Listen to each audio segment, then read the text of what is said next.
맞춰진 동작이 되고 그것을 아이들이 조금씩 느껴갈 수 있도록 해주는 게 유리드믹스였다는 얘기를 했고, 이게 뭐 말하자면 달크루즈의 가장 기본적인 거였고요.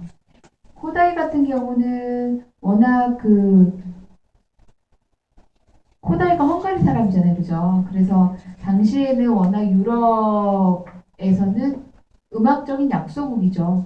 헝가리가 독일, 이탈리아, 프랑스, 하다못해 영국 이런 나라들에 비해서 그렇기 때문에 코다이는 항상 마치 우리가 왜 서양 음악을 이렇게 배워야 돼, 국악도 배워야지 너무 팽배해서 서양 음악이 그런 것처럼 왜 꼭 독일식의 음악만 예술 음악이야. 우리 음악도 있는데 그래서 코다이는 자기 나라의 그런 민요나 민속 음악을 굉장히 강조를 했고 그래서 모국어를 배우듯이 음악도 그렇게 배워야 한다. 글을 읽고 쓰는 게 너무 당연한데 왜 음악은 자기 나라의 음악을 읽고 쓰는지를 못하는가? 그러니까 왜 독일에 우리가 소위 많이 듣는 베토벤 이런 음악을 하는가? 그런 관점에서 코다이가 출발을 한 거예요. 그래서 악보를 읽고 쓰는 걸 굉장히 강조를 했고 그리고 어릴 때부터 가르치니까 노래 부르는 게 가장 편한 거죠. 노래를 부를 때 궁극적으로 코다이는 결국 자기나라 민요를 제대로 가르치는 게 궁극적인 목표예요. 그래서 글이란다. 음악을 제대로 읽고 쓸 줄 아는 자기 나라의 음악을 그런 것들을 강조하는 차원에서 그렇다면 어떻게 하면 읽고 쓰는 걸 어릴 때부터 할 수 있을까? 우리가 마치 국어 배울 때 가나다 배우고 ABC 배우는 것처럼 어떻게 하면 그걸 좀 쉽게 배울까? 뭐 이런 뭐 학자들이 하는 것처럼 이 사람도 그런 관점이에요. 어떻게 하면 음표를 쉽게 배울까? 개명을 쉽게 배울까? 우린 지금 너무 잘 알기 때문에 이미 어릴 때 이렇게 안 배웠기 때문에 코다이식의 수업이 마치 어떻게 보면은 다시 또 익혀야 되는 개념이 되는 느낌도 들어요. 그런 얘기도 하더라고요. 학부 애들한테 코다이 얘기를 했더니 사분음표를 타라고 읽어. 사분음표가 더 편한데 뭘 또 타라고 또 기억해야 돼요? 외워야 돼요?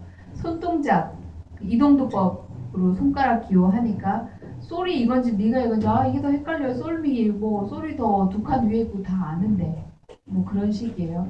그거는 커서 배워서 그렇지 코다이가 말한 거는 어릴 때부터 우리가 지금 여러분들한테 자 기읍이야 이거 니은이야 저 다 아는데 이런 거와 같은 개념인 거죠.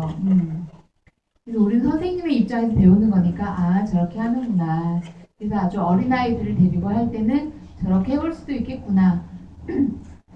사분음표나 이런 걸 다 안다고 해도 얘들아 이런 것들도 있어. 그러니까 흥미를 좀 줄 수는 있겠죠. 타티라고 해. 그렇다면 어떤 악보를 보여주면서 이렇게 생긴 것들은 타라고 붙이고 8분음표 이렇게 생긴 것들은 T라고 있는데 우리 한번 이걸 그렇게 읽어볼까? 하면은 그거는 하나의 또 그냥 또 하나의 수업 뭐라 그럴까요? 왜 4분음표를 이렇게 뭐 아는데 왜 읽어? 이런 차원이 아니더라도 그냥 하나의 수업의 하나의 뭐 방법적인 걸로 해볼 수도 있겠죠.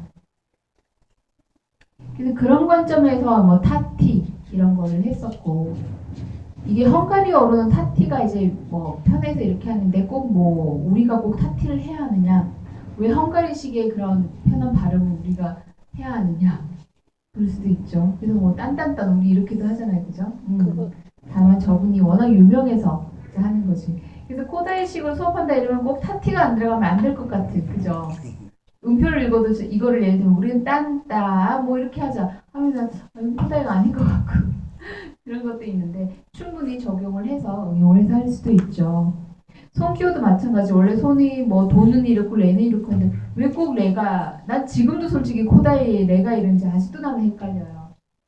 저거 외우는 게 더 어려워. 뭐 초등학생들은 이런 거 자체를 이제 처음 보니까 하면은 또 우리보다 또 빨리 익힌다고 하더라고요. 그래서 일주일이면 익힌다더라 막 그렇게도 하시던데 뭐 이렇게 익혀보는 것도 하나의 재미삼아 해볼 수도 있고 뭐 색다르게 너네 나름의 손기호를 만들어 보자 아니면 선생님과 같이 만들어서 해보자 해볼 수도 있죠. 그런 식의 응용을 충분히 할 수 있다는 거 꼭 무슨 누구의 교수법이라고 해서 꼭 지켜야 되고 처음에는 좀 그랬었어요. 근데 요즘은 적용적인 것들도 많이 다루니까 그래서 이거 위치도 정해져 있잖아요. 뭐 여기 위치에서 가슴 위치에서 뭐 이렇게 되어서 손가락 모양이 이게 도레미파솔라시도 이렇게 돼요. 이렇게 되는데 뭐 이렇게 처음에 해서 할 수도 있죠. 할 수도 있고 변형도 해볼 수가 있다. 이런 게 이제 코다이. 그래서 코다이 그 교수법을 보면 이거 외에도 상당히 여러 가지들이 되게 많아요. 그러니까 큰 틀에서 유리트믹스 이런 개념이 아니라 자그자그만하게 예를 들면 오선을 제시할 때는 일선부터 해서 보선이란다. 기보, 악보를 선을 하나 아니면 두 개, 세 개에서 할 수도 있다. 그런 어떤 경우의 수들을 나열나열해서 방법들을 되게 여러 개를 얘기를 했어요. 손기호나 이런 것도 워낙 유명해서 그 특화돼서 얘기를 하는 거고 손가락 기호라는 것도 있더라고. 오선을 보여줄 때 5개 손가락을 이렇게 보여주는 거예요. 여기서도 선이 이렇게 쭉 나가는 그림처럼. 그래서 은근히 애들이 오선지 자체에 대한 그 은근한 두려움이 있죠. 괜히 뭐 하지도 않았는데 악보 나오면 어려워 이렇게 되면 그런 것들 조금 재미있게 표현하는 걸로 5가지 손가락 이게 선이고 여기 사이사이가 뭐 칸일 때 뭐 도가 어디에 있니 뭐 이런 것 같은 그러면은 손가락으로 하면은 또 뭔가가 우리 손가락도 5개 오선지도 선이 5개 뭐 이런 것 같은 그래서 이렇게 해서 이제 아이들은 계명을 부르게 한다든가 그러니까 충분히 코다이적인 마인드가 있다면 자기만의 그런 그러니까 선생님들만의 조금 응용한 조금 이렇게도 해볼 수 있지 않을까라는 게 충분히 가능해요. 그래서 뭐 예를 들어 논문 쓸 때 코다이의 사주는 이러하고 코다이의 관점은 이러한데 이런 관점으로 볼 때 이러한 교수법들이 있는데 이런 것들을 조금 응용하고 발전시켜서 나는 이런 교수법들을 뭐 제안해 보겠다. 실제 교사 선생님들이 할 수 있을 것 같기도 해요. 그러니까 의도 자체는 그런 거죠. 어떻게 하면 아이들이 쉽고 조금 재미있게 좀 접근이 편하게 음악을 가르칠 수 있을까?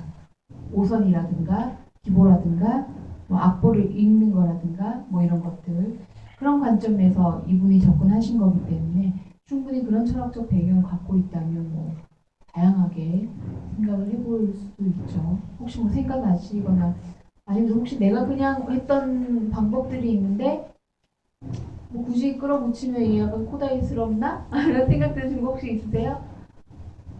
선생님이 실제로 하시는 거 아니면 요즘에는 딱히 뭘 해보지 그죠 않아서 해볼 그럴 솔직히 없죠.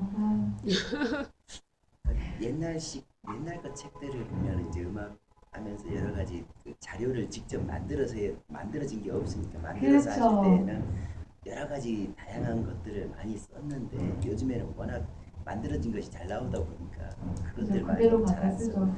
이게 장단이 있는 것 같아요. 예전에는 워낙 뭐 이런 매체들이 발달도 안 됐었었고 그리고 또 어떻게 보면 몰라요. 예전에보다 요즘 선생님들이 일이 잡무가 더 많지 않으신가요? 아닌가? 아니요? 전체적인 양적으로 보면은 거의 비슷한 상태. 그러니까 새로 없어진 만큼 새로운 것이 나타나 있어서. 그렇구나. 하여튼 뭐 다른 일들도 있고 이거 특히 초등은 이것만 가르치는 것도 아니고 다른 것도 가르치는데 몰라서 못한다기보다는 언제 저거 한번 생각 한번 더 해봐서 이렇게 하나 그죠? 그러니까 시간상 여러 가지로 그런 부분들이 있기는 하죠. 선생님들 여기 수업 오는 것도 참 힘든데 그죠? 이번에 졸업하시는 분은 없으시더라고요. 다 하시고. 그러니까 뭐 3월 초에 우리 봤을 때만 해도 너무 이렇게 했는데 쉽지가 않죠. 그럼 2학기 때 하셔요? 그래야 돼. 이번 학기에는 한 분 있는 것 같던데 음악 교육에. 계절학기. 계절에서 이미 수료하시고. 계절 하시는 분이신가? 음악 교과서 하시는 분? 그러니까 계절학기인데 작년엔가 수료하고 음. 논문 쓰는. 그러니까 올해 마지막 학기를 보내는 게